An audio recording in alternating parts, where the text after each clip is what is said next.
मेरे परिवार में मेरे माता पिता, मैं, मेरा छोटा भाई और मेरी एक बहन थी। मेरी बहन मुझसे छोटी थी और मेरे छोटे भाई से बड़ी थी। वह बहुत ही खूबसूरत थी।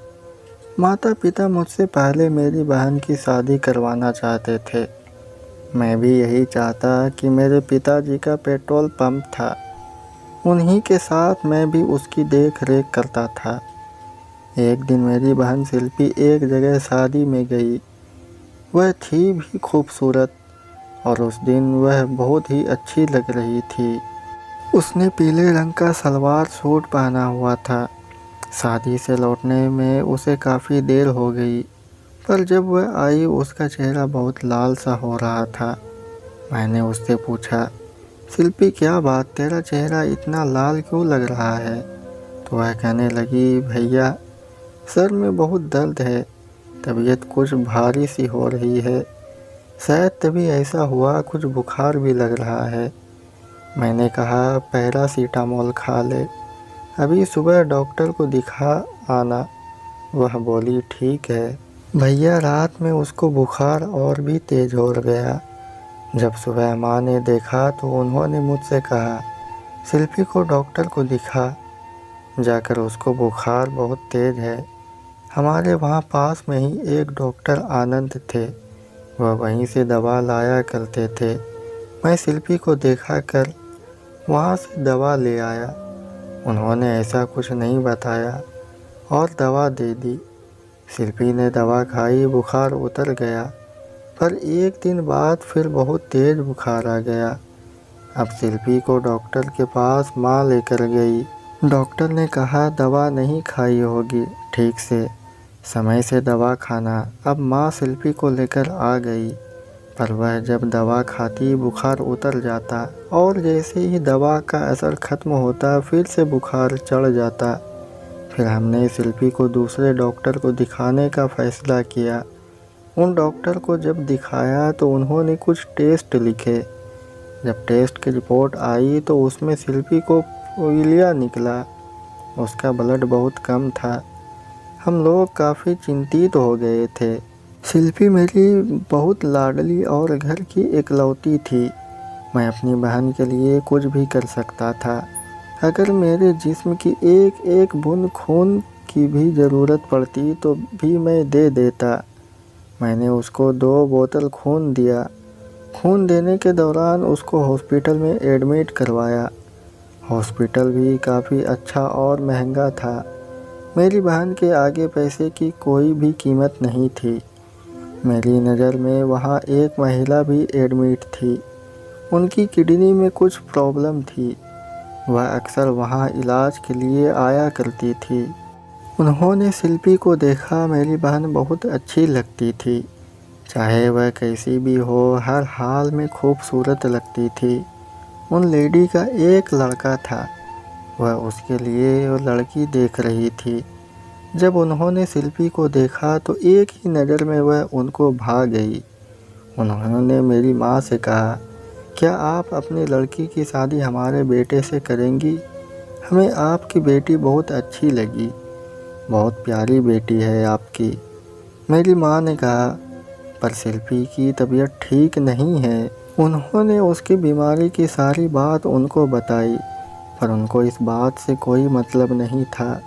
वह बोली, हम शादी तभी करेंगे जब आपकी बेटी बिल्कुल ठीक हो जाएगी, और पहले आप लोग हमारे घर आना, आप पूरी तसल्ली कर लेना, तभी अपनी बेटी की शादी करना। वह लोग बहुत ही अच्छे थे। उन्होंने हम लोग को अपने इस लड़के महेंद्र से मिलवाया।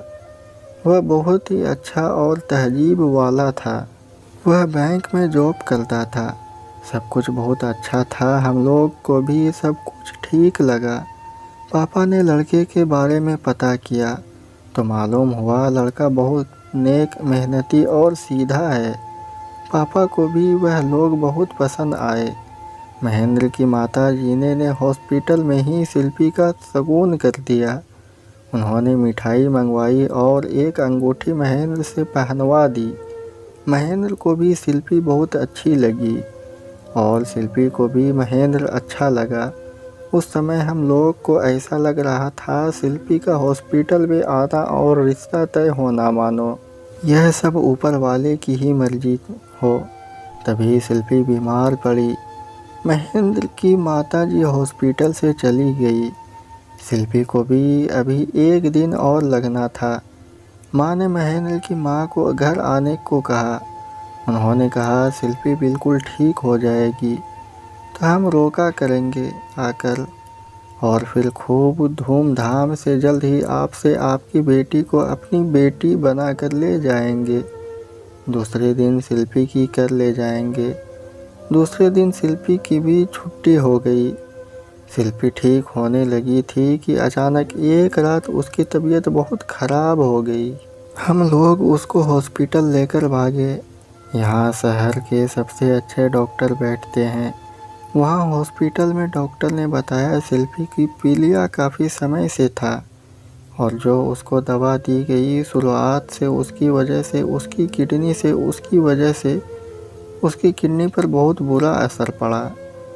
उसकी किडनी पर इन्फेक्शन काफ़ी बढ़ गया है। आप फ़ौरन इन्हें दिल्ली लेकर जाएं। हम लोग के तो जैसे होश ही ठिकाने नहीं रहे। मैंने खुद को संभालते हुए जैसे तैसे शिल्पी को दिल्ली ले जाने का इंतज़ाम किया। एम्बुलेंस में मेरी नज़रें मेरी बहन पर ही टिकी हुई थी। उसके मुंह पर ऑक्सीजन लगा हुआ था और आंखें बंद थी। मैं रोए ही जा रहा था।